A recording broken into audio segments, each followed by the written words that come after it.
Board public meeting for January 18th, 2022 is called to order. Please stand for the pledge. I pledge allegiance to the flag of the United States of America and to the republic for which it stands, one nation, under God, indivisible, with liberty and justice for all. Thank you. Roll call, please, Jen. Robert Carnahan. Here. John Foreman is absent. Julie Rivera. Here. Ralph Miller. Present. Randy Niemeyer. Present. Colleen Stevens. Here. Rick Sharp. Here. I am present. That's not to be there.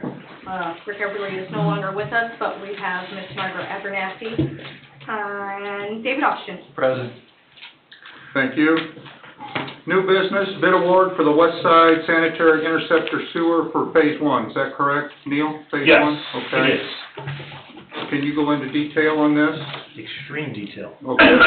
Mr. President, we had the bid report and tabulation for you this evening. We opened the bids on Friday last week, January 14th. And after those bids were opened, they were taken under advisement and review. We have the tabulation attached with the proofs of publication. We had 3 bidders that submitted for this project. There was one addendum. All bidders submitted the required addendum as received. The opinion of construction cost for the engineer's construction was $3.762,800, and the range of bids submitted by the general contractors was from $3,894,850.45 to $6,265,275. All bidders did submit the required bid security and non-pollution affidavit, Indiana State Form 96, and there were no errors noted in the submitted bids. Upon review, the recommendation would be to the lowest, most responsive and responsible bidder, and that award is recommended to be made to LGS Plumbing in the amount of $3,894,850.45. Any questions? Question. We've had a little history with LGS Plumbing here, contractor, and I can't recall exactly the public record, but I remember there was some note that was made due to some of those difficulties for future considerations, whether it was responsive or responsible. I believe it was the responsible part of it. So we might need to review our record with our last project with them, which was the South Shore Subdivision project, where we had some incredible difficulties.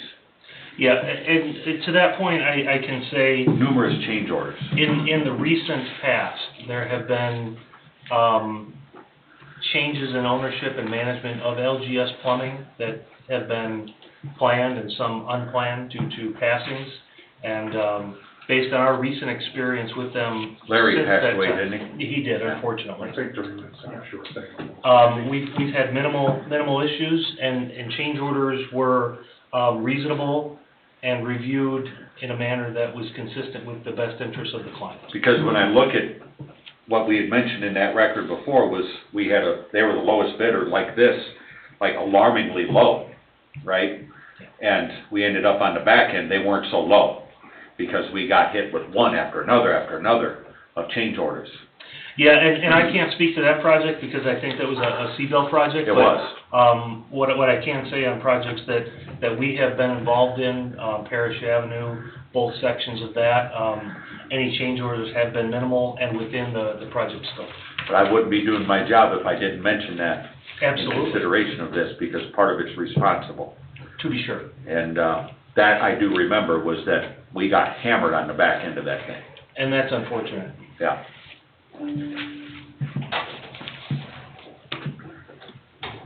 That's all my questions and comments. Thank you, Randy. Anybody else? Comments, questions? It is within, what, 130,000 of the engineer's estimate? Is that correct? That is correct. A little bit over? Okay. Okay. After hearing all that, do we have a motion to award the bid to LGS for the West Side Sanitary Interceptor Sewer Phase 1? for a bid of $3,894,850.45. David? I'm sorry, I missed that, and I apologize. Is that a question, Rick? No, he was No. asking, he was soliciting. I was a wondering if motion. you had a question. It looked like you had a question. No, Neil and I just exchanged a thought. Oh, okay, I'm sorry, okay. That's our bad. Always have questions. Rick was soliciting a motion. Yeah, I solicited a I motion. can't make a motion. Sorry, Rick. No, I was. I'll second that. Do we have a motion?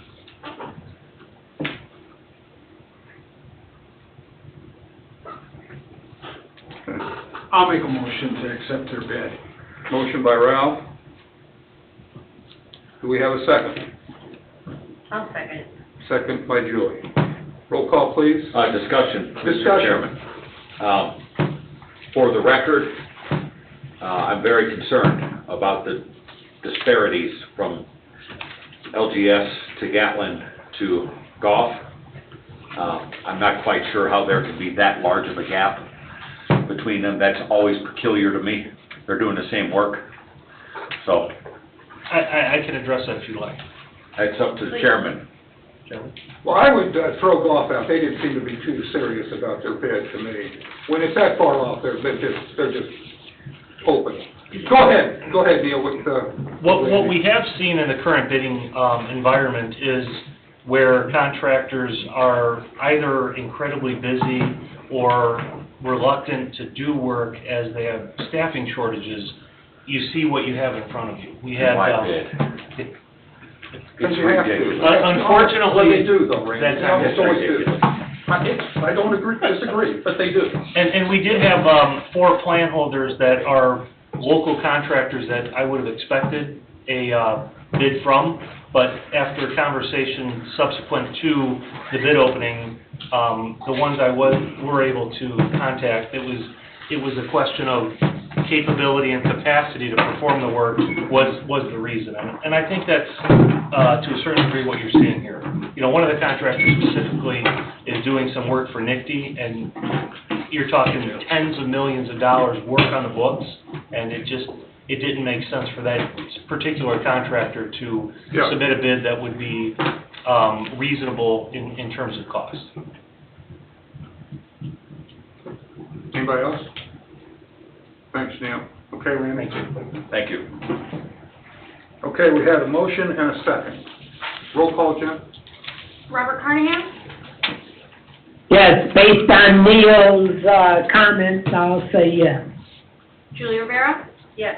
Randy Niemeyer? No. Colleen Scheven? Yes. Ralph Miller? Yes. Richard Sharp? Yes. Motion carries, 5-1? Thank you, everybody. Number 2, the Lakeview Business Park Water Recapture Agreement. Mr. Austin? We're still working on that. I've exchanged drafts with Attorney Bauer. Okay. I expect to resolve that actually in the next week, and if I do, I will ask for special consideration at the February. Motion to defer, Mr. Chairman. Thank you, Randy. Motion to defer, do we have a second? I'll second. Second, Thank you, Julie. Was that Julie or Colleen? It was Julie. Julie, thank you. Roll call? Robert Carnahan? yes. Julie Rivera? Yes. Randy Niemeyer? Yes. Colleen Scheven? Yes. Ralph Miller? Yes. Richard Sharp? Yes. Motion carries 6-0. Thank you. Number 3, written report, fund report, our clerk treasurer, Jennifer. I will most likely email you all the reports within the next couple of days. Today was my first full day back into the office, and I'm sure you all noticed the docket reports came to you late. Once I'm able to go through everything that was entered while I was out of the office, then we click the magic button in the system, and then I have proper reports done. If I were to send you guys out the reports right now, they pretty much look like they looked right after I entered the budget. There'd be no expenditures whatsoever until I actually check everything. So either tomorrow afternoon or Thursday morning, I'll send you the updated fund report. Okay. Thank you, Jen. Moving to 4, the consultant staff reports, engineer, Deese Engineering. Thank you, Mr. President. Westside Sanitary Sewer Interceptor update, we discussed that under item 2. Project 2, we are at 60% completion on design for Project 2. Eastside Sanitary Sewer inspection. The work is proceeding with the manhole and the lining project. The utility department, under the direction of Tony Perez, is performing that work on the inspection side and coordinating that work with the contractors for their needs in terms of shutting down lift stations, coordinating bypass pumping, and those works. The SSES, we have received data from the utility department at the end of December, and we will be reviewing that data and coordinating with them and the board in terms of what recommendation we have for those west side projects that developers are looking for in terms of the Lowerman Interceptor specifically. Item 5, the Utopia subdivision, that is out to bid with the other projects that we have for the rate case that was approved last year, I believe. And those projects, which include the tower, the transmission main connection from Morse through 140th Edison out to the 141st, and the Utopia project, those will be received on February 14th. And at your next meeting on February 15th, we will have those bids opened with recommendations and award for those bid tabulations and bid reports. Okay. Any good. questions? Any questions for Neil? Thank you. Thank you. You got off lucky today. Got off lucky, Neil, got off lucky. The night is young. It is. Director of Operations, Tim, any reports? Like Neil said, they are meeting with in situ form, and they're planning on starting cleaning of those mains. That they have a separate company coming out to do the actual cleaning of the mains before they do the lining. That was scheduled for I think it was scheduled for this week, and they pushed it off another week due to not done with another project, so it's kind of moving along slowly, but it's moving along.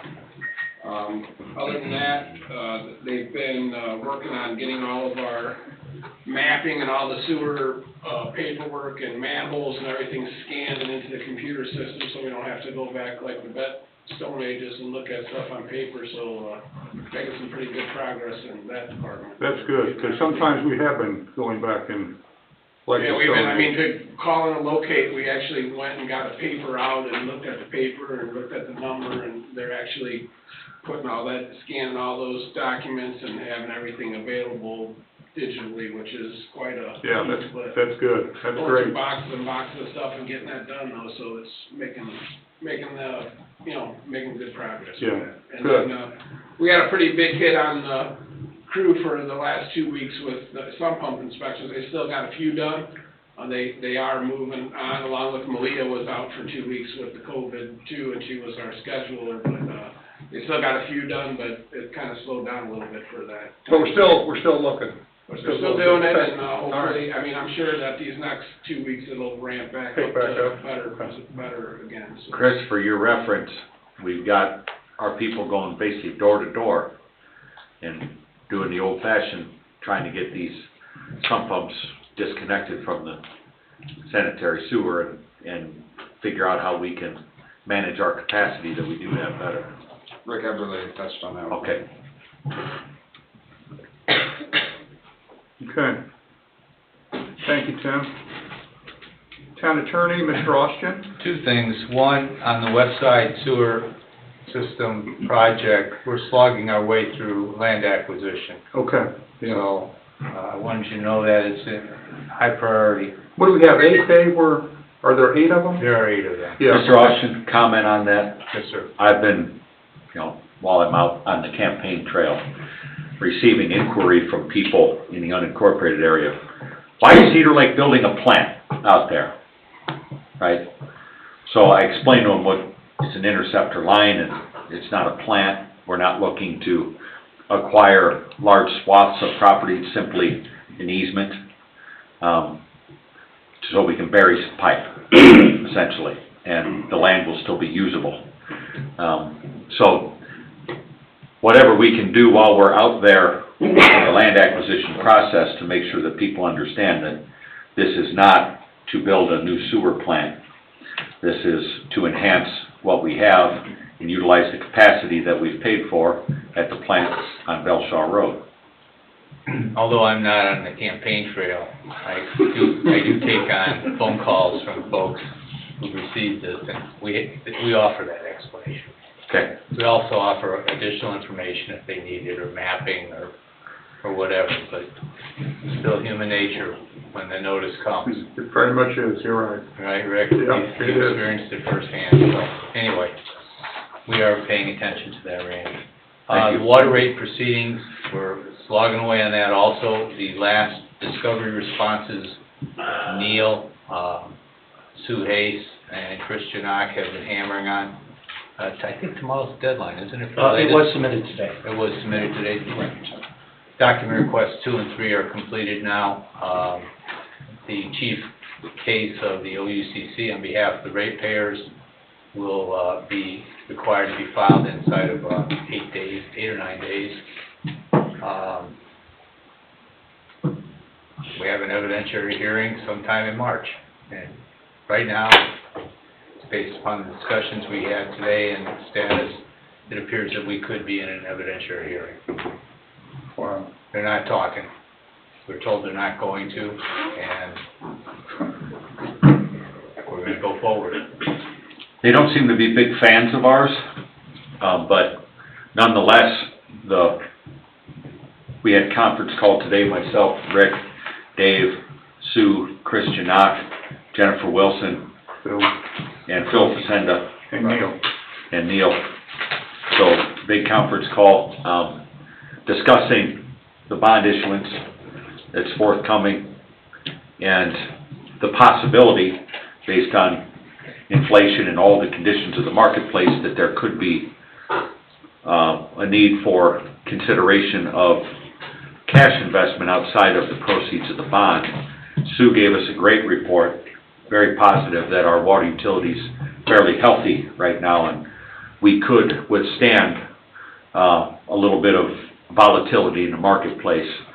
So during that conference call, we were full speed ahead based on the evidence we heard, and the estimates of probable cost. I mean, it was a little bit higher on the sewer. It might be a little bit higher on the water, but we can withstand a little bit of that pressure right now without making any drastic changes. So the projects are full steam ahead. It was very encouraging, you're correct. Thank you, Randy. Okay. That's it, Dave? That's it. Okay, thank you. JMOB, we're trying to get a meeting scheduled for February with the folks down in Lowell. So I think that's where it was last left, wasn't it, Ralph? Okay. And we will continue to do that. February seems to be about the right time. I think we're trying to do them quarterly unless necessary to do them every month or whatever. So we want to do no less than quarterly. Okay? Thank you. Any public comment? Jen, is anybody? I don't see any hands raised. I've got a comment. I had a problem last week with somebody in their water and that, and I gave Tim a telephone call. And you don't know what a joy it was that Tim had the answers, Tim knew the problem, Tim was on top of what was going on. Tim, I really appreciate that. I mean, I was able to call the people right back, and pop, everything is en route, and Tim's working on it this week. So it's so nice that when you make a call like that and the staff knows what's going on and is already working on it. So thank you. Thank you, Ralph. Any other public comment? Seeing none, this meeting is adjourned. The next meeting, Tuesday, February 15th, 2022 at 6:30 p.m.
Call this meeting to order. This is Cedar Lake Town Council public meeting for January 18th, 2022. Start with the Pledge of Allegiance, moment of silence. Pledge allegiance to the flag of the United States of America and to the republic for which it stands, one nation, under God, indivisible, with liberty and justice for all.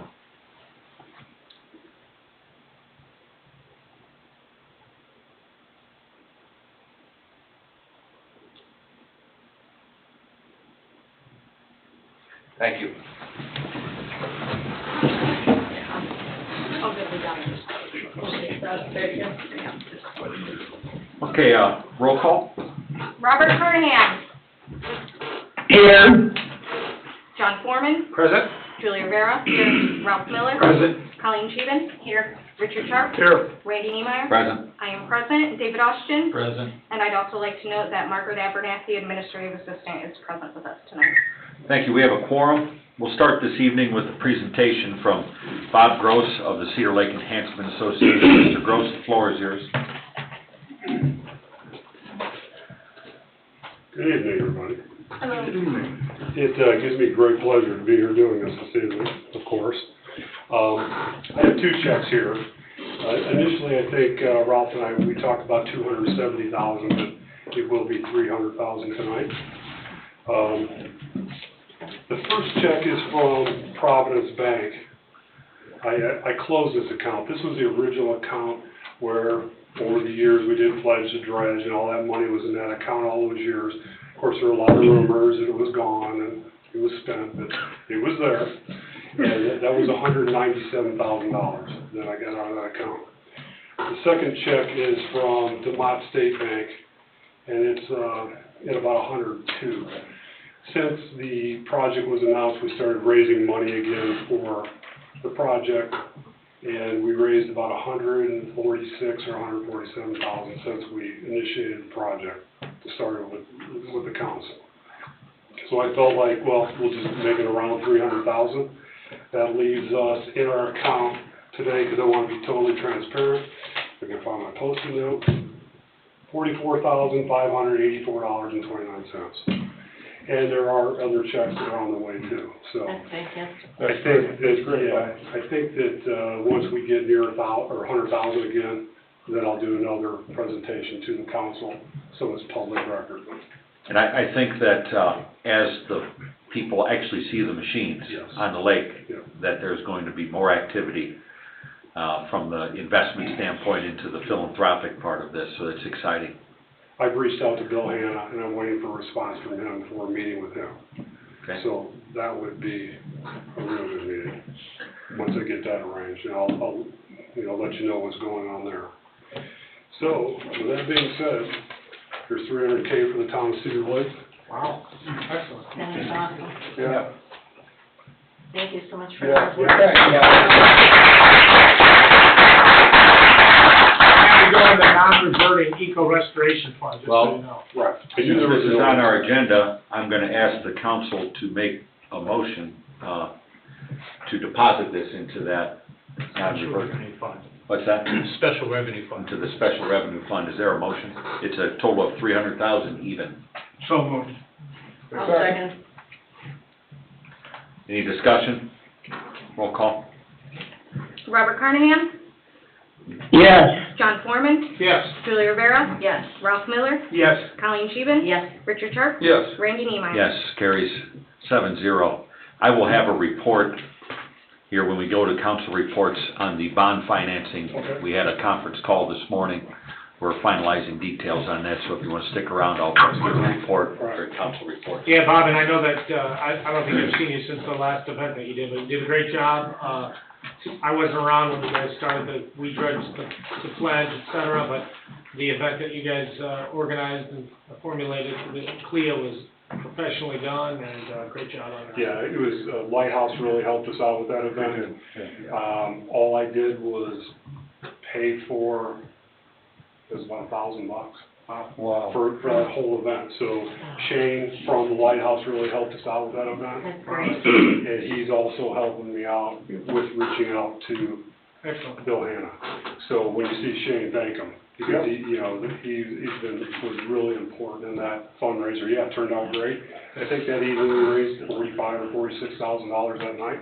Right. Great. And that, of course, is part of the DeMont State Bank check, because that is the more recent funds. And that was in addition to what you did a few weeks earlier than that at. Yeah, we did a little bit there, you know, because of the one that came from Crown Point Community Foundation, which was $25K. Dick Hen gave $10K that night.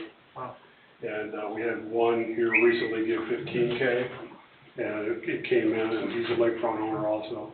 So a lot of lakefront owners, we're gonna send out, I did get the mailing list from Rick before he left. Okay. For Nick. And I will be reaching out to everybody here sometime this winter, when I get some time. Okay. All right? Great. Thanks, Bob. Great job. Thank you, Awesome. thank you. Good job. Public comment on agenda items. Any public comment on agenda items? Third call. Jen, anything online? No, no hands. Thank you. Consent agenda, claims, all town funds, $140,631.53. Wastewater operating, $111,895.73. Water utility, $49,272.66. Stormwater, $1,264.08. Payroll, 1/6/2022 of $319,170.80. Manual journal entries, December 1 through 31, 2021. Waivers, clubhouse alcohol waiver for Rabensky Keaton. Donations, Schilling Brothers Lumber and Hardware, $400 for police equipment. Clerk Treasurer's year-end report, cancellation of old outstanding warrants, forwarding encumbrances, and EMS collections transfer from the general fund of $47,309.22. Motion to accept and waive the reading of minutes and accept the consent agenda as listed. So moved. Motion by Mr. Form, is there a second? I'll second. Second by Ms. Rivera. Questions or discussion? I have a discussion on this. The waivers for alcohol use at the clubhouse. Is there some sort of policy we can consider that would make this, because when people have parties, private parties, they typically are gonna bring a cooler of beer or wine. I mean, it just seems like there's gotta be something, unless they're gonna have a bartender. I understand there's different laws, but something from a policy standpoint, when people are using public grounds and they're legally consuming alcohol. Let's make this simple. Well, I think that we originally, on the Parks Department, did we not say 75 people and over had to have security and get a waiver? I didn't think they needed a waiver under 75 people. What's the statute say though, as far as security when it comes to I think alcohol? it's 75 or over, it's a Do you know, higher Bill? number. I don't know of an actual statute that requires it, we just recommend it for safety purposes. Do you know? But what of does an actual security statute? mean? No, I don't. A paid officer in uniform. Yeah, I mean, I know I've rented at the Halls of Justice and I had to do that over a certain number of people. There are some communities that have ordinances that have adopted it, for certain party sizes. But I don't think we have a written policy. We do not, we just recommend it. Right, so I'd like to see us work on a written policy so we can just move this stuff through. We don't have to Right. vote on it every Just time. simple, right? Right. I mean, if they're gonna have a bartender, obviously, like a wedding or something, you're gonna serve mixed drinks or whatever, but if somebody's bringing a cooler of beer, The baby shower. yeah, so what? Mr. President, I may be wrong, but I think the ordinance currently says no alcohol without a waiver, is that correct? That's exactly. So we would have to remove that from the ordinance? Yeah, and then create some parameters. Okay. People would still come in, obviously, to rent or utilize public grounds, but, as long as they're legally consuming alcohol and they don't have a huge party where it meets the provisions of a policy where they need security, we should make this simple. Thank you. Any other comments? Roll call. Robert Carnahan? Yes. John Foreman? Yes. Julie Rivera? Yes. Ralph Miller? Yes. Colleen Scheven? Yes. Richard Sharp? Yes. Randy Niemeyer? Yes, motion carries 7-0. Item 1, ordinances and resolutions. Ordinance number 1408 is salary ordinance amendment. Attached to that is a contract. Before we go into presentation of that ordinance, I would like to take a moment to present to all of you the reason we have this ordinance this evening is our proposal to Mr. Chris Salatas to be our new town manager. So Chris, if you would come forward and introduce yourself to the public. I'm sure a lot of people already know you, but tell us a little bit about your experience and the path that led you here. So, for everyone here and watching virtually and in the future virtually, Chris Salatas. I first started down the path in government at IU Northwest. I studied political science with a minor in pre-law and business administration. During my time at IU Northwest, elections were opening up in the Lowell Town Council, and I decided to put my hat in the ring while in college. There were some things in my community that weren't going quite the direction I thought they should, as probably everyone here on this board, you run for office because you think you can make your community better, and that's what I wanted to do. So while I was in college, I won that seat. I served with some very fine people down in Lowell for 6.5 years, 4 of those years as president. Served 1 year on the JMOB, which was reported on the utility board here, so I got to become very close with my neighbors to the north. After graduation, I went to work for Commissioner Tippie. I was his administrative assistant for about 6 short months, and then I got a text from staff at U.S. Senator Todd Young's office asking me to come apply, and when I showed Commissioner the text, he said, "If you don't apply, I'm going to fire you." So that made it real easy. So I did end up getting to work for the Senator. I started out as a district director for him. Started out with just the 1st Congressional District. After about 4 years working for him, I managed to work my way up to a regional director. I had 20 counties under my belt with about the population of 1.8 million people. I attended multiple conferences during that time, Indiana Leadership Forum, Ball State's Bowen Institute for Public Affairs. So I kind of sharpened my government experience, met a lot of contacts. I think one of the highlights of that time with the Senator was getting to meet the Vice President in his office in D.C., which was really cool, getting to meet 6 presidential cabinet members from Donald Trump's administration. So really neat. I got to hear a conversation between Bernie Sanders and the Senator that I worked for, who had very opposing views, so it was interesting to see the interaction there. But one of the things that I liked most about working for the Senator and getting to hear that interaction between 2 diametrically opposed ideologies was that they still carried a high volume of respect for each other. And that's one of the things I think through my time in government was we're all constantly learning. I've got 1 year left. I'm going through my Master's in Business Administration right now, online through the University of Arizona. And respect is probably one of the key things that in business and in government, it has to be earned and it has to be given. So I looked forward to learning that. After working for the Senator, I went and worked for St. John, where I'm currently town manager.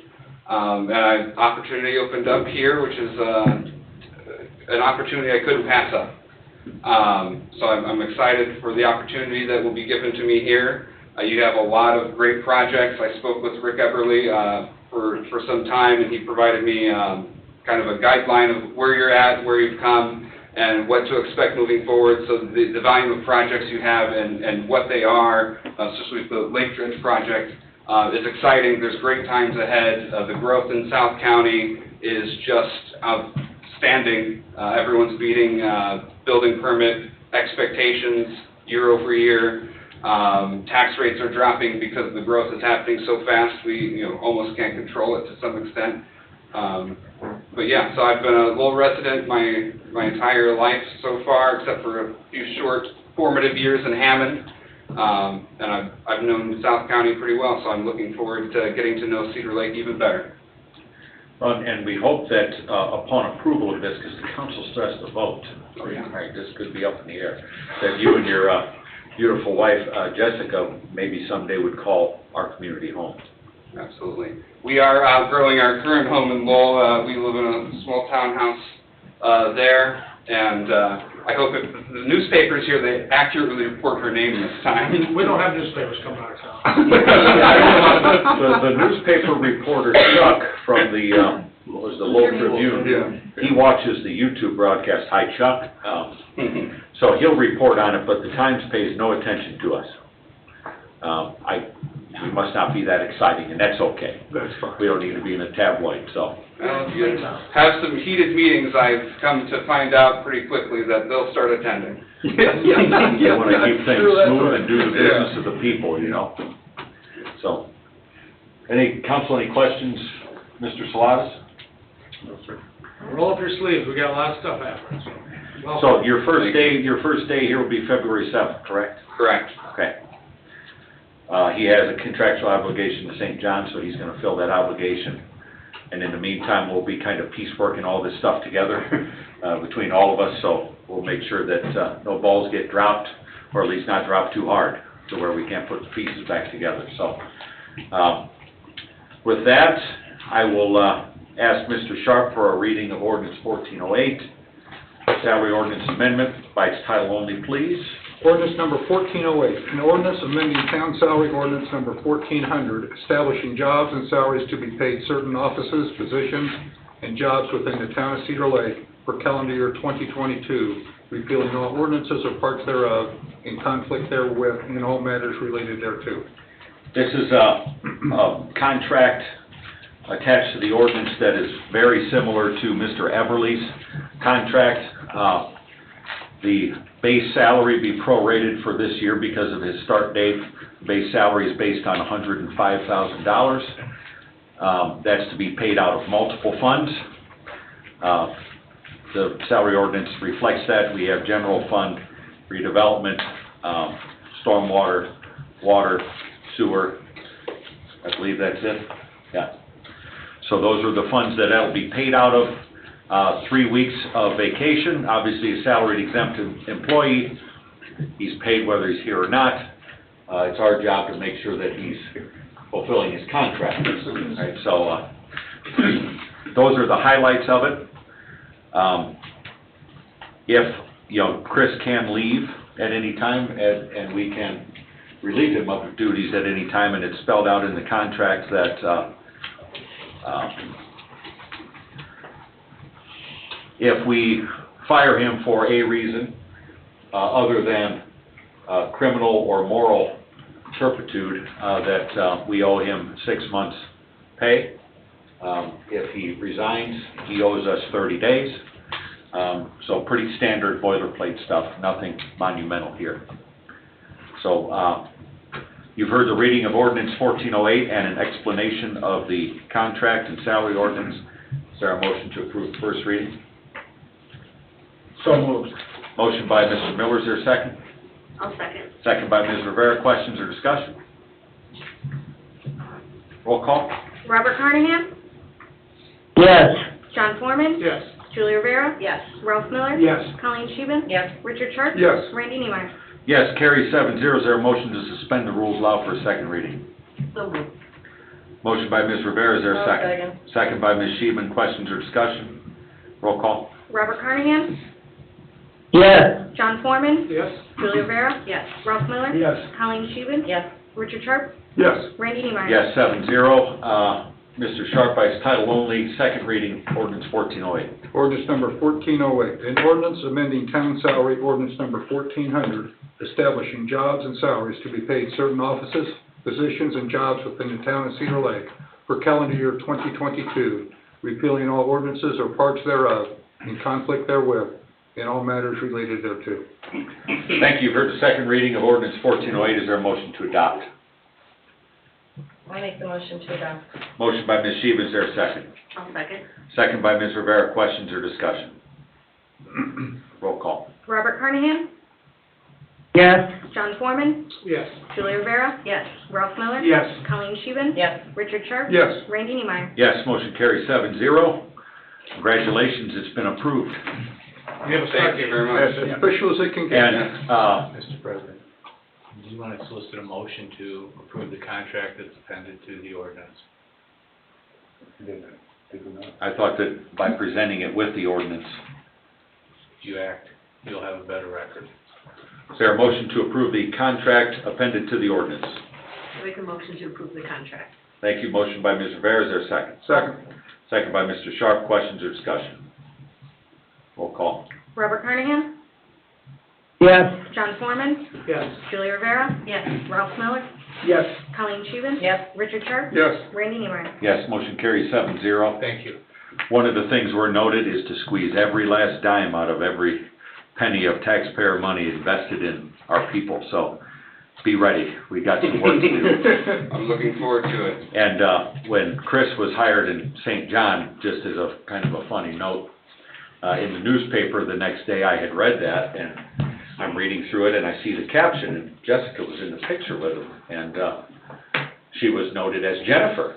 So of course, me being me, I texted Chris, I said, does Jessica know about this Jennifer? Scandalous. And he said, no, don't tell her. I said, okay. And so I asked who he was bringing tonight, was Jennifer or Jessica? And he brought Jessica, And this so. is Jessica, okay. Well, Very good. welcome to our family here, and we hope you have a long stay here and invest your lives in Cedar Lake. I think you'll find this to be a very rewarding opportunity in this community. All of us up here love this place. We work hard at it because we love it. It's not always perfect, but we do our best, so we expect that same out of you. I look forward to it. Thanks, Thank Chris. you again. Thank you. Guys, thank you. Thank you.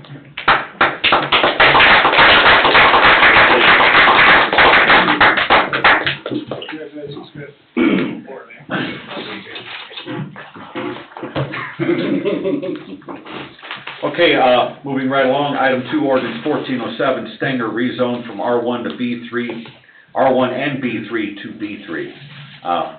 Mr. Sharp, by its title only, please.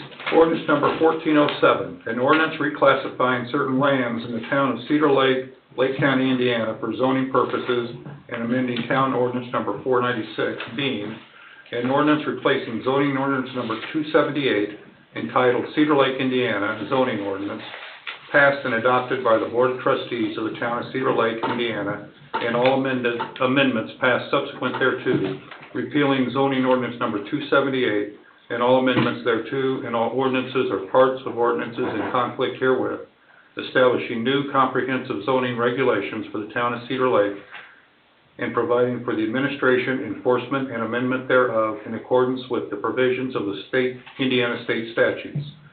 Passed by the Town Council of the town of Cedar Lake, Lake County, Indiana, the 13th day of December, 1989, and all amendments passed subsequent thereto. Thank you, Mr. Sharp. Mr. Austin. Unanimous approval by or recommendation by the Plan Commission, clearly vetted, and the subdivision plat is on the Plan Commission agenda for final plat approval at the next public meeting. Thank you. There a motion by the council to approve the first reading of ordinance 1407. Make a motion to approve. Motion by Ms. Rivera, is there a second? I'll second. Second by Ms. Scheven, questions or discussion? Roll call. Robert Carnahan, yes, John Foreman, Yes. Julie Rivera, Yes. Ralph Miller, Yes. Colleen Scheven. Yes. Richard Sharp. Yes. Randy Neemeyer. Yes, motion carries 7-0. Is there a motion to suspend the rules? One reading. Oh, it's one reading? Yeah, it's a rezone. Yes. That's right. Motion is, ordinance 1407 adopted. Thank you. BZA and plan, item 1 is performance letter of credit, Birchwood Phase 4. Plan Commission approved on final plat at the December 15 meeting. We find it here.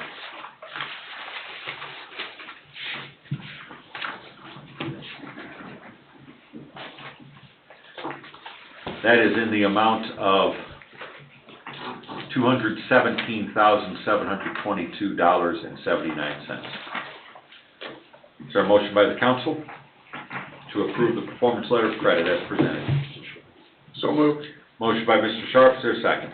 Second. Second by Mr. Miller. Questions or discussion? Roll call. Robert Carnahan? Yes. John Foreman? Yes. Julie Rivera? Yes. Ralph Miller? Yes. Colleen Scheven? Yes. Richard Sharp? Yes. Randy Neemeyer? Yes, carry 7-0. First item under new business is Park Board term expirations. I actually have a bit of an update to provide on that. We have nailed down a date for our first meeting of January 31st, 6 p.m. The ordinance is not ready yet. It will be ready for the February 1st meeting that establishes terms and all of those things. So I think we need to wait until that ordinance is ready to discuss term expirations. But also I received an email today from Fred Prezo of Context Design, who I have asked Veritas Group, our consultant, to reach out to help us facilitate this educational meeting, I'll call it. It's really a work session. And Fred, and he's actually inviting a gentleman from Greenfield, Indiana, who served as Park Board President in Greenfield for 20 years. Very experienced Park and Rec official. So as part of that first session, Fred's calling it a training and teaching session. I think that's probably a good word for it.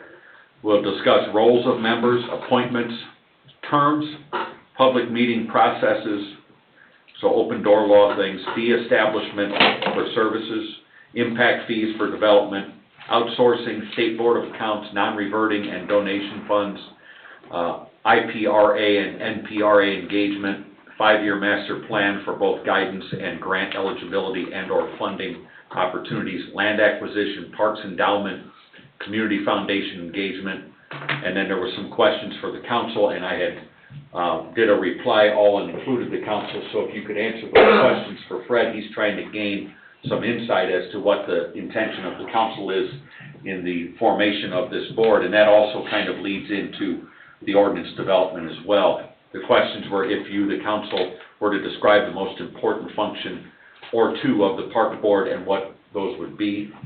Some parks boards exist to essentially implement the council's ideas.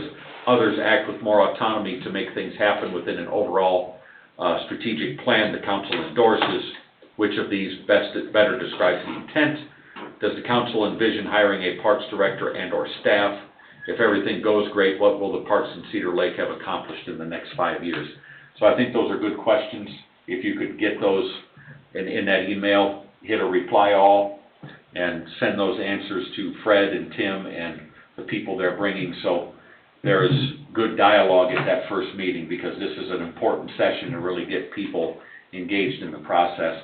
Also asked Mr. Austin to attend to be able to answer any questions as it relates to the statutory parameters and operations of a park board. I would think postponing it a week or two so we can get our town manager to Postponing be what? president, that meeting, so that our. That took a lot to get all the consultants together. Yeah. There was 3 dates that were given, and Of that's course, one those that- dates when that happened, we weren't so close to having a person on board, He's invited to attend. so it'd be good to try to get him here.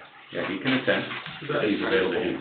But But I'm not gonna try and hurt those cats again, That John. makes sense. That's hard to coordinate all the schedules.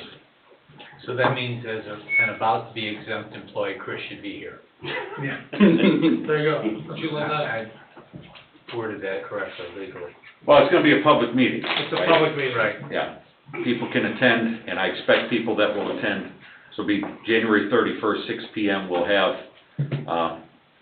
3 people from down south coming to visit us along with Dave, and we hope that the new members will really dive into this process and learn about what their roles are in the community. The goal that I've shared with them is we want this to be a professional park board. This is not about the small picture. This is about moving the big picture forward and creating a better quality of life in Cedar Lake. So I would appreciate if the council would consider a deferral on item 1. I'll make a motion to defer the park board term expiration. Thank you. Motion to defer by Ms. Rivera. Is there a second? So moved. Second by Mr. Foreman. Questions or discussion? call. Robert Carnahan? Yes. John Foreman? Yes. Julie Rivera? Yes. Ralph Miller? Yes. Colleen Scheeben? Yes. Richard Sharp? Yes. Randy Neiman? Yes, motion carries 7-0. I intend to be there. Obviously, if we have the entire Park and Rec Committee of council members there, that's 3, and if I'm there, that's 4. I intend to speak that evening with our park board members and interact with the consultants, so we want to make sure that we're not running afoul of open meeting laws and this doesn't become a joint meeting of the council and park board. So, I would invite everybody to attend. Is it a noticed public meeting? It will be, yes.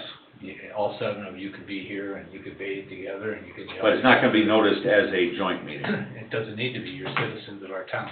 I understand, I'm just trying to make sure, because there are interested parties that will be taking notes. I got you. Makes sense. Item 2, update on the short-term response plan on public access to town hall due to COVID. This was the plan that we had adopted during the last meeting due to staffing shortages. Margaret, can you give us any updates? Have some staff started to cycle back through? Yes, we did actually have a couple staff members return towards the end of, well, 1 returned towards the end of last week, and 2 have returned today, including Jen. They're pretty fatigued. By the end of the day, they were dragging pretty badly, but they're plugging away and trying to catch up on everything. So it might be prudent while we're still kind of going through this cycle, and again, that short-term response was basically not to close the town hall, but notifying people at the door that it's a one at a time, be patient, because we have limited people to answer their requests for services. So I think it would be prudent to go another 2 weeks to give everything a chance to kind of come back to normal, flush through. Is there a motion by the council to continue with the short-term response plan as approved last meeting? So moved. Motion by Mr. Sharp, is there a second? I'll second. Second by Ms. Sheehan, questions or discussion? I just had a question, maybe Margaret, you can answer it. And thank you for stepping up, and you're probably doing the work of like 5 people right now. So if someone is a close contact, but they haven't tested yet or anything, are they being told to stay home just for being a close contact? What we've done prior to this, there were a couple, like right at Christmas time, obviously, that were some close contacts until we could get our hands on tests, and I myself was one of them. I was in contact with somebody and I found out after the fact, that they were in my home on Christmas Day. So ultimately, what I did is I stayed in my cubicle. If I left my cubicle, I wore a mask, I sanitized my hands, anything I touched, and just followed common protocols. We've been sanitizing everything. We've kind of gone back to the initial onset as far as keeping everything sterilized, sanitized, and April has been running the UV lights out here daily and in there daily in the offices, so that anything like that is killed. The CDC has been changing, and again, more than once, the guidelines. So we're trying to keep up with those and follow those as well as possible with keeping town hall running.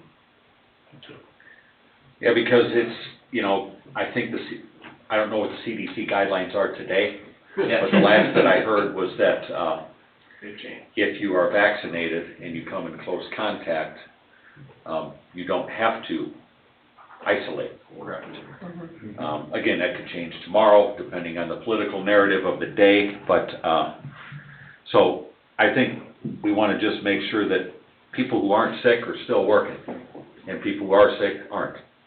It's really kind of common sense as far as the way I look at it is, if you're coughing and hacking up a lung and you got a fever, stay home.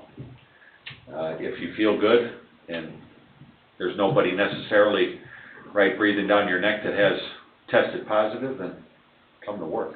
And if I may, Mr. President, having come from St. John during the first wave, I saw something here these past couple weeks that made me very honored to work with these people, because every single one of the people who showed up, who were able to show up, stepped up their game and helped everybody out. Good. And that type of camaraderie and willingness to help one another is very moving. You have some fabulous, fabulous people that work here. That's good to hear, Margaret. Thank you for that report. You're welcome.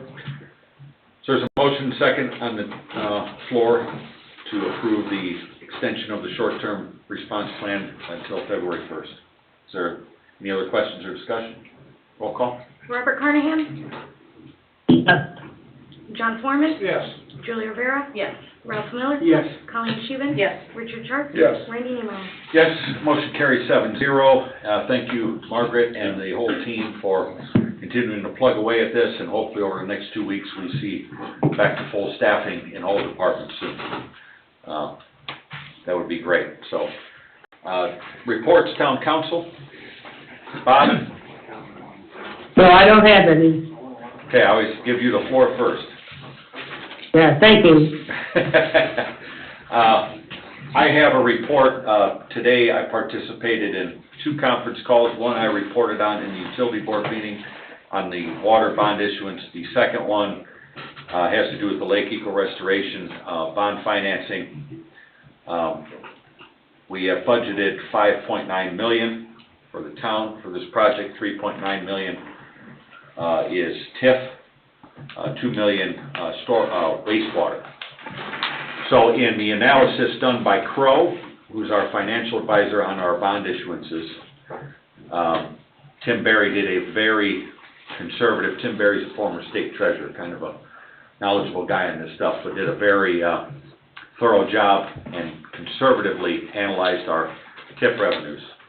We're going to be looking at a couple of other mechanisms to give us a little more financial flexibility, because as it sits with the $3.9 million bond issuance, without any, with modest growth in the TIF district and without any changes to our current debt structure, by the end of the TIF district's statutory life, we could be seeing cash balances under $60,000.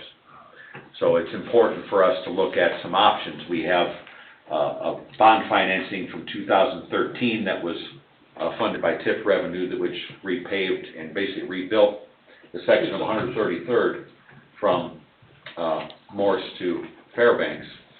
That was refunded in 2020, but on the original bond issuance, there was a special benefit tax of 2 cents per hundred that was included in that. That was and the refunding kind of folded into that, but that can be reestablished for that bond issuance, which would give us an additional $100,000 to $150,000 a year of flexibility as it relates to TIF revenues.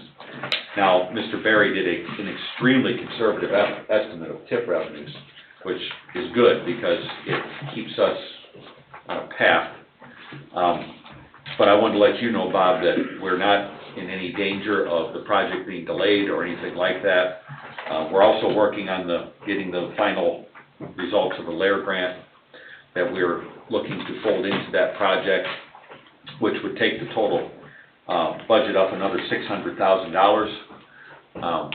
But we have to have a resolution to actually repay that to the wastewater, but then we can rescind that repayment and add it to the totality of the project if we see that our financial health is of a manner at that time that we can handle that extra $600,000 of pressure, either on wastewater or the bond issuance. We suspect we'll be able to handle that, but again, it's a very conservative approach. But Tim is doing a little more analysis of TIF revenues and also that special benefit tax, and Sue has been working on the wastewater revenue side of that, and we should have a final plan in place that will protect the financial sovereignty of the community, the cash balances, the revenue streams, and still be able to meet the date of the bond issuance and the bid opening. So we're right on track. We've just got a few more little details to turn the knobs on, which in projects of this size is not surprising. But we're on track and on task, and everybody's working actually through the weekends right now to make sure that this is on time and that there are no more delays. So we're still right on the timetable. Bob, do you have any questions? No, not with that. But I got an email from Margaret today, and it said the RDC meeting on for the bond issue. Mr. Berry and Mr. Facenda Yes. will be there. Okay. Well, that brought up a question. Have we scheduled anything with the RDA yet, a meeting? With the Regional Development Authority? Yes. No, we need to get a project going before we can really apply for anything. Okay. We don't have a project yet because we have no financing, All right. technically. But the joint RDC, local RDA meeting, That's what brought it to mind. that's meant to be the first step in issuing those bonds. Separate from the Lake County, I know. Tri-County. So it's important. That question, if we talked to Randy, those bodies will meet to consider the lease that will secure financing that will be raised by the bond issue, approve the additional appropriation that will be made by those bonds, and recommend approval by the town council. The town council has to approve it. There will be a public hearing before the RDC, the redevelopment commission, before that's final. But that's all on schedule, it's all in our time and task So table. make sure you and one other member of the, I already confirmed I'll be. thank you, we need a quorum. It's important to keep it on the timetable. But we will have the consultants here. I asked Tim Berry to come up, as well as Phil Facenda, our bond counsel from Barnes and Thornburg. And Sue will be made available if she is needed online. So Dave will be here, and our RDC and RDA, and hopefully we'll be able to get this done. So that's the reports I have. This is also a town council item on February 1st Correct. for the ordinance. And once we do have that financing in play, I would like to then try to schedule a meeting with the new person in charge of the RDA to kind of do sort of a where we were 3 years ago when we met with the prior leader, shows the new person where we've been and where we're going. Well, we'll actually have a project in hand. Have a project that we can actually submit for. Well, we'll be an February 15th if it all goes as planned.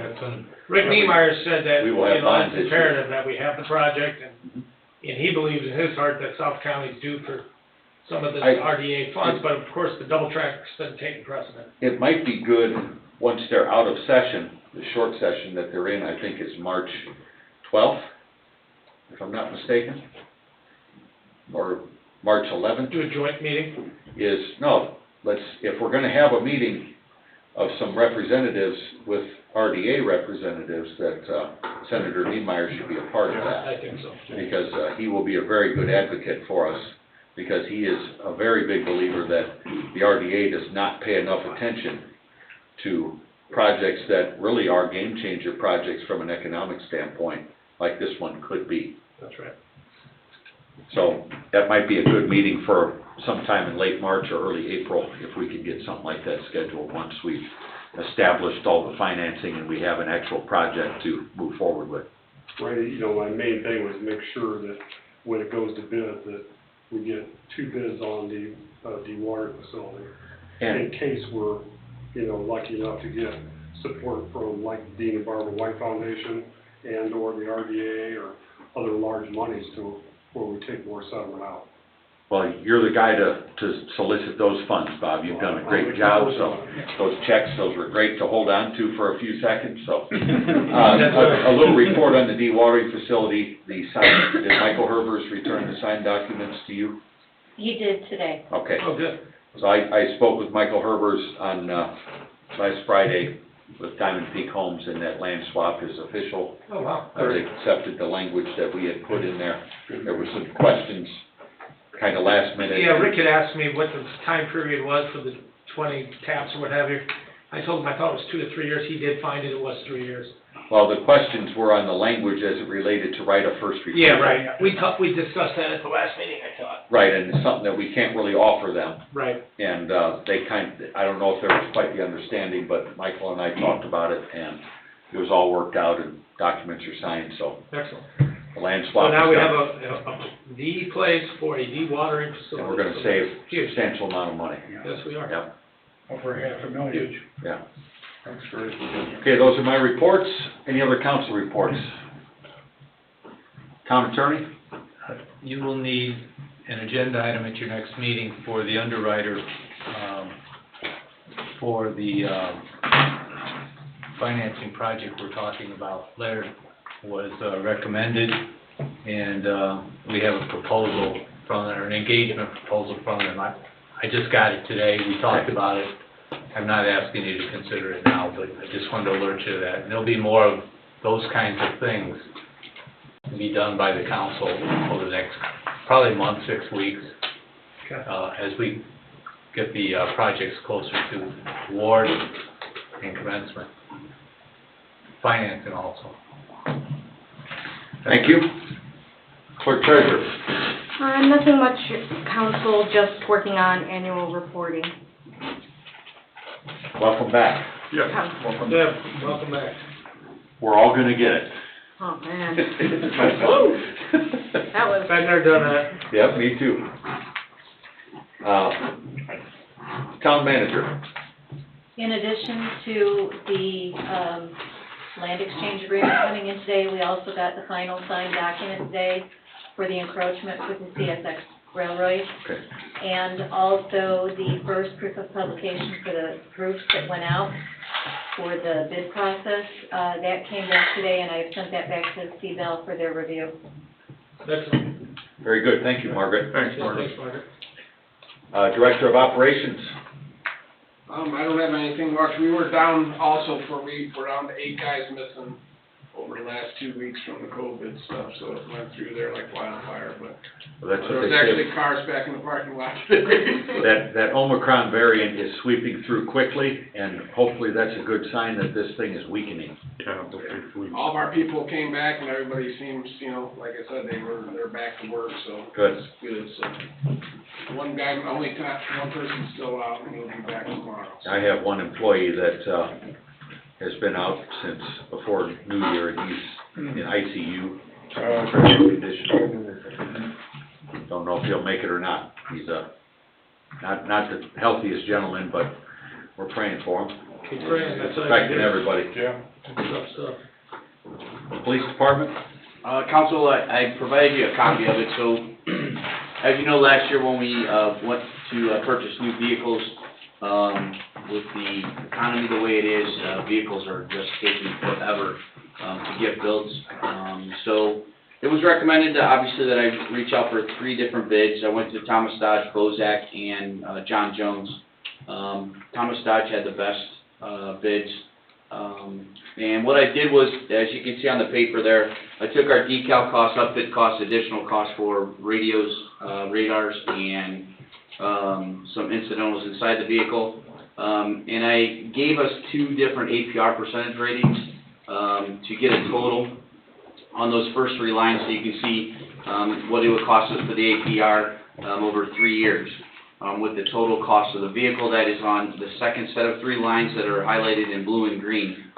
So you'll see the total APR cost with that added in, and then the yearly payments, knowing that I was budgeted for $85,000 this year for payments, and speaking with Jen. So that was my goal, was to see what I could get with that $85,000 for payments. My original thought was that I was going to try for 5, but as you can see, those numbers in red down at the bottom, it says yearly payments. I couldn't get anything lower than that to even get close to get 5 vehicles, mostly because vehicle costs and upfit costs have increased so drastically in the economy. And so I went to look at 4 vehicles with the 2 different APR rates. Now, obviously, we don't know what the APR is going to be, so it could be even less or could be more. I did it in a wide range. I just plugged in 2 Durangos and 2 Chargers. We're actually looking more at 2 Chargers and 1 Durango right now, possibly. I don't need approval for the car right now because I did talk to them today and there were still at least 6 months before, build dates will come out. So we're still talking June or even July at minimum before we'll possibly see cars, if we ordered them today. And that's not to say that it won't last even longer. Last year, we ordered them in March, and we didn't see the first car till August, and the second 2 cars, we didn't see till almost October, and we still haven't seen the truck that we ordered. It's still not even scheduled for a technical build date till June 30th in 2022, and we ordered it last March. So what I need from you tonight is to approve, Jennifer to go out and get, 3 quotes for, financing, thank you. To work on financing. To work on financing. The biggest thing is, we know that the financing will only last about 60 days. So what we're looking at is to make sure that we know that in 6 months, that financing rate will be, at least the same or hopefully less. But that will give me the ability to at least order the vehicles, because it won't cost us anything. I did have a good conversation with the builder, and if something, God forbid, happens where we unfortunately can't purchase any vehicles, he would have no worries in selling them quickly to another department. But I just need to get the cars ordered. And the sooner I can get them ordered, the sooner I can get in line to get them.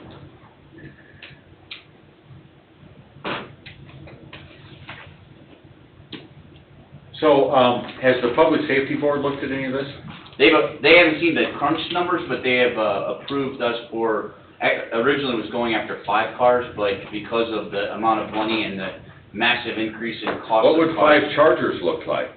Well, you can see that the Chargers are going for, well, a 3-year payment would be $56,000 for the upfit cost. So times that by 4. But I see in your breakdown here for yearly payments, you have Durangos in every one of them. The 2 middle Bozak, those are Ford vehicles. One's Right. an F-150 and one's an Explorer. But have you considered just going with cars as a way to get more newer vehicles? We absolutely have. I mean, we're looking at least 3 Chargers now. I'm trying to save as much money as I can to get more out of it. I wasn't sure, last year the Chargers weren't even being built, so we didn't even have an option, but they are this year. As your department is growing here, so is the need for the vehicles, and we Correct. might be better off if we can look ahead, and not just this year, but if we get, instead of 2 Durangos and 2 Chargers. Those are just numbers I plugged in. I get it. Yeah. I'm just saying, it might be good to consider, Chief, 4 cars.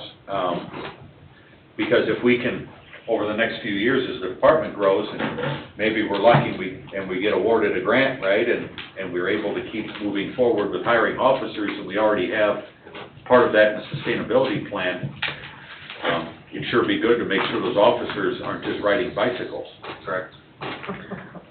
So that's just my thoughts at the moment. The other thought I have is, when did you compile these?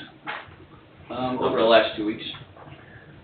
So, in the future, I think it's good for the public that these things are included on our packet. Well, I was just asked to present it this afternoon. I didn't realize I was gonna give it to you guys in the numbers that way.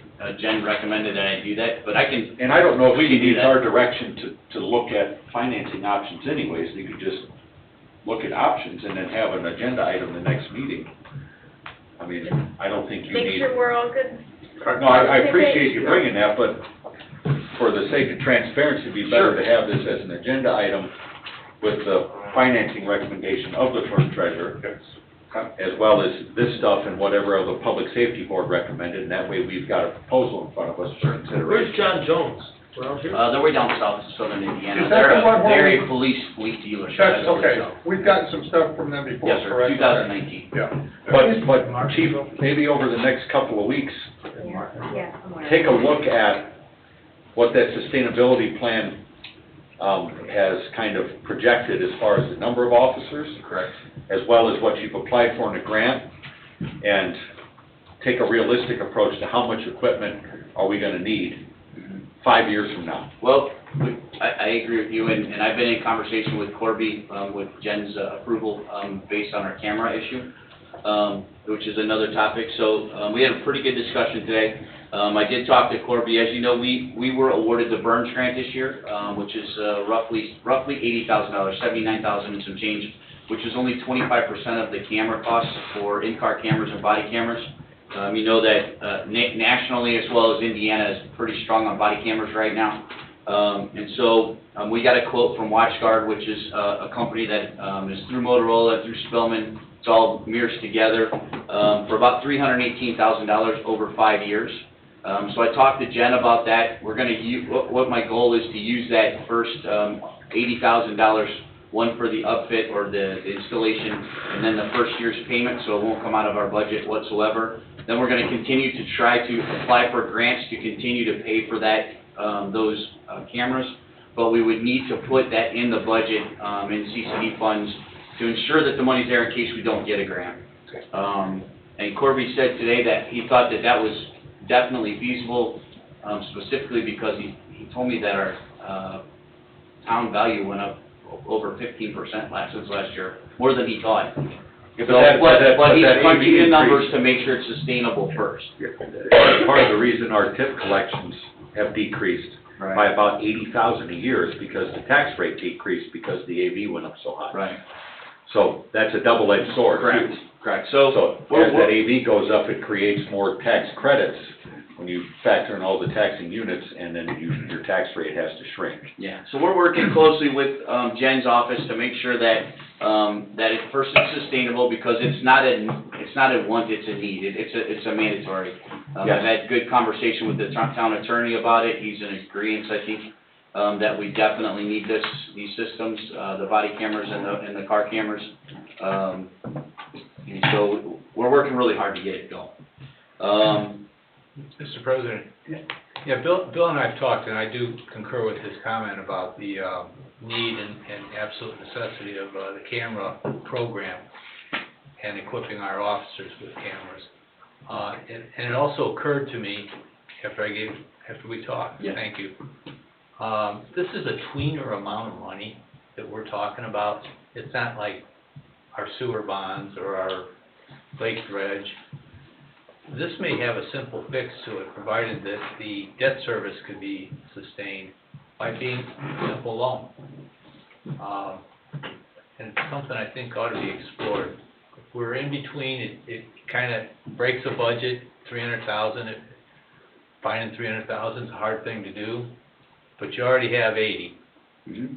And if going forward there's an ability to identify and budget out the debt service payment for a 3 to 5 year loan type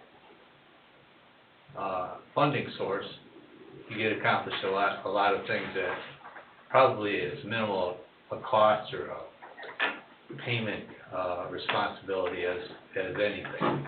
It's not enough for a bond issue or a GO or a temporary borrowing from something, and sewer clerk loves that. You've gone to that well a few times. Yeah, once or twice. So this, and like the attorney said, this is a contract with WatchGuard is the company that we chose. It is a 5-year contract with them, but the nice part is at the signing of the contract, we get all of the equipment. We don't wait until it's all paid for. We get it all up front. And everything's covered for 5 years. So we have a body camera that goes bad, they give us a brand new one. Where's the money come from? The money Yeah. that we currently are getting? Yeah. We're trying to raise it. I don't have the funds for it, yeah. Rainbows and fairies like the rest of the government. I was hoping that tree in the back would be available, but Jen shook that thing too many times, so. Yeah. But we don't have the funds for it right now. We're trying. I mean, we've applied to many grants for it. We were lucky to get the Burns grant, but they replied and said that they're only issue out 25% instead of the whole amount. So that's where we got the 80,000. So once the contract's signed in front of you and you guys sign it, it takes 20 weeks to get the cameras in before we can even start installation. So we're talking summertime anyways. And then they'll start installing them. Minor is the contracting company. They'll start installing all the cameras in the squad cars and the body cameras. So it's something that has to happen. It's not a wish list item, it's a need happen. So first thing is, Jen, if you could get kind of a few financing options ready for an agenda consideration alongside of an official proposal of purchase of cars, so you two kind of do your homework and get us. I was only asking because of the request to. She can solicit financing, right, but present that to us, an agenda item, and we trust her to go out and do her work and Give do me what your she's quote. supposed to do. Yeah. You got them. I'll get 'em. And then my last item is, Wait a minute, I wanna Yes, sir. back up on the cars. yes, sir. Is there a reason we don't have a bid from our local dealer here? Yeah, they cannot provide the same, purchase price. We've gone over this every time. They can't meet the state QPA price. Did you talk to them this year? I've talked to them every year. You talked to them this year? I haven't talked to to James Auto this year directly, Okay. but I have talked to him in the last 6 months. Are we at a point that we can still give them a telephone call? I can call them, sure. Okay. They just can't meet the state QPA price. You and I had a conversation. Yeah. They're telling me now that they are part of, they can give a state bid. Okay, I'll give them a call. I was unaware of that. Yeah. Yeah? No, Yeah. you and I had the conversation, and you were gonna make sure that they got a telephone call. Yeah, I talked to them. We did have. No, that's- No, we did. Yeah. Did you have breakfast with somebody? I did. I'll call them tomorrow, or on Thursday. I'll call them on Thursday. Yeah. Ralph's breakfast ambassador. Like I said, Council, this is not anything that we're going now with, I mean, because numbers could change. My whole goal here was just to make sure we could go after their financing so we can order cars, whether it's from James Auto or Thomas. It doesn't matter. That is way back though. Yeah. Way. So, and then the last item was, in your packet there is our, totals for the year. So we had 13,159 calls for the, year of 2021. Wrote, 1,771 state citations, 3,363 warnings. We had 310 total arrests and 556 charges for the year. And that's it. Thank you. Thank you, Chief. Written communication. Oh, Fire Chief, I'm sorry. Be careful, beginning of the year. Got to start off right. And by the way, I live in the unincorporated, I'm expecting a visit from you to sit and talk about your County issues. Yeah. Listen, right now, I haven't seen that yet, I would like to see it. I am working for the town of Cedar Lake right here this evening, so there'll be none of that talk. Just to let you guys know, you should all have our, fire department, year-end report, it's about 60 pages long, was emailed to all of you. Yeah. I will have a hard copy for the commission as well. There'll be a hard copy given to the town manager in his office as well. We're up to 1,833 calls, that's up 20% from last year. I currently have our main engine down, our 2006 American LaFrance is down waiting for, parts for the, brakes. We cannot get a brake chamber for it. They don't make that size anymore, so they're custom building something for us, I don't know what. So we're being protected by a 1998 engine right now, that has always been in fragile condition, so we're doing that, but our aerial will be going out first on calls as a backup engine. Just to let you know. Our new tanker should be here. We're sending 2 people to Minnesota on the 7th of February to do the training on our new tanker that the township's buying us.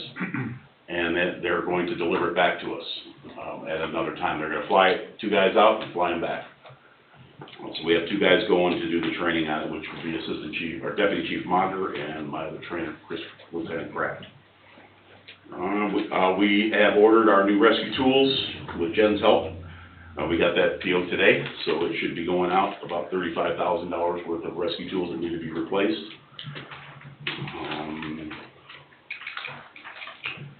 I do currently have 1 full-timer and a part-timer out with COVID. We got hit really bad too, we got hit hard, but we've rotated people through, so we're doing real well now finally. We got 1 out, like I said. We had 1 that got really, really sick that was vaccinated, and she's back, so we're lucky to have her back and happy. Our EMS collections are up about 20% from last year. That's also in the report. If you go peruse through that report, you'll see the EMS collections. Our fire billing we've got some bills out, we've got some checks back from it, so we're pretty happy about doing that.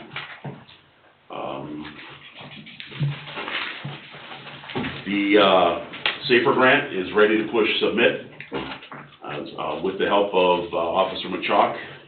He did a fantastic job of getting the grant ready, and a big part of it is part of the narrative. There was a lot of data that we had to do, so I really enjoyed doing that grant with him, and he actually helped me. I've never done a grant for people, so I've only done a grant for equipment, so I learned a lot by having him help me. Tell him thank you for his assistance. I absolutely will, and I will definitely, I will thank him publicly with him here. He did a fantastic job, he did it all, a lot of it on his own time as well. So we are ready to push submit on a grant, for 3 full-time people. I did get the final totals back from Corby today to be able to do that. And I'm gonna have a discussion with Jen tomorrow to see if we can go ahead and process it. The last thing I have is a new engine. The last meeting I was asked, or you guys told me to start looking at speccing out an engine. We are currently in desperate need of a new engine, considering our 2006 first line engine is starting to have major problems like brake problems. So we did reach out to about 12 manufacturers, and we've met with a bunch of manufacturers on a new fire truck. A new fire truck's gonna cost anywhere between $600,000 and $700,000. And the truck would be about a 12-year purchase, 12-year truck. So, we have to prepare for that. I'm asking the council if we can actually start a bid process. Every manufacturer I talked to, they were at least 16 months away from delivery, from the time that we actually ordered the truck. So if we ordered it, by the time we bid it out, if we started the bidding process now, we wouldn't be ordering it probably till late April, and we'd be 16 months away from that date and getting the truck. Was this discussed last summer when we talked budget? It's been discussed every year. Yeah, I talked to Todd after the last meeting and said, let's get this in front of some people so we can really start planning it. Because it is a huge purchase. Massive. And the thing is, you don't make a payment on it until it's delivered, so it's not like you have to put anything down on it. So we're talking, if you really look at the hard numbers, by the time we get it, it's almost 2 years away, and we need this truck today. So, to be consistent, like with Chief Fisher, you need to put together some pretty comprehensive bid specs for this. I think it'd be prudent to work with the town attorney's office, your staff, to make sure. Bid specs? Whatever we do to get the specs together. I don't want to see us speccing out a truck for only a certain manufacturer. No, we're speccing out a truck. We have 12 manufacturers coming to the table right now, and we're building our own spec. So no manufacturer is going to direct that spec being built then? Nope. Okay. Not one. We loved every single truck we looked at. They all have great features, so we're gonna build our own truck. We'll start to get those specs developed so that can be in front of the Public Safety Board. That's what was next and plan then to was. us. Yep. And that way, and also can be reviewed to make sure that we've got everything I's dotted and T's crossed. Okay. I don't know yet how we're gonna formulate a plan to buy it, but I think we need to at least start the process of seeing what we need. Yeah. Before we can figure out the financing, because we won't know the cost until we have a bid spec, to figure out how we can buy one. The, cost will go up about 25% next year. Okay. So the cost of fire trucks have been growing. I thought inflation was only 7%. That particular truck itself, Chief's math, that particular truck itself. That's true. Went up $100,000 already, so. Fire chief's math adds 10% to everything at least. You know better than that, it's 20. You know better than that, yeah. I was gonna say 25. 25. I don't want you to be surprised, see? If I give you a 25% increase and it only comes in at 15, I'm good with that. You're the hero then. We're great, yeah. I didn't know about fire chief's math, Ralph, until I sat on the Lake County Public Safety Communications Commission and I sat by Bill Timmer, the chief of Highland, every meeting. And he told me how fire chief's math works, and I took a lot of notes. I'm like, okay, now I got one for Chief Wilkins. Too bad I've it just been taught. came back to bite me in the butt, and I was trying to get him to go in the other direction. But that's my final report, respect. Thank you, Chief. We have, Building Department report, page 30. Looks like that is the final report for the year. 394 new residential, 2 new commercial. Thank you. 566 alterations, 310 occupancies. Total value of all alterations, residential, commercial, roughly $150 million worth of building that went on, so pretty substantial year. Christopher Burke report, these are just update items on a number of engineering, plan commission, infrastructure items that Burke has been tasked with, so general updates. Public comment, open public comment. Second call. Third call for public comment. Anything online, Jen? No hands are raised. Thank you. Our next town council meeting will be Tuesday, February 1st, 2022 at 7 p.m. Again, on the 31st of January, we will have our training session with our park board. That will be a public meeting, so if you're interested, stop by and learn with us. This meeting is adjourned.